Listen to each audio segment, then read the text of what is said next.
The boats that stopped in LeClaire, of course, were very good for the business in LeClaire. They would come into LeClaire if they needed something, and probably a good proportion of the businesses in LeClaire at that time were devoted to the riverboat traffic and that industry. And so one of the things that was important in LeClaire at that time was what is called the Green Tree. Now, the Green Tree was located right along the banks of the Mississippi near downtown LeClaire. And it was a landmark on the riverfront of LeClaire. It was pretty much by itself. There were not a lot of other trees around it and so on. And so this became the landmark that the pilots would look for when they were coming down the river.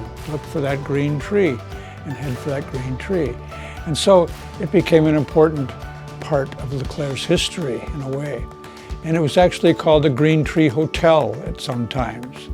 And that's because when the boats would stop here, and most of the time they did not like to go at night, and so they would stop in LeClaire, and the crews of those boats would sleep under the green tree. And so we have here in the museum a slab of that green tree as it was cut down, and someone was able to count the rings and determine that this was 225 years old. And at one time it was actually on the list of historic trees, Hall of Fame of trees in Washington, D.C. And so it was a very important tree, and a good portion of LeClaire's history was within this tree.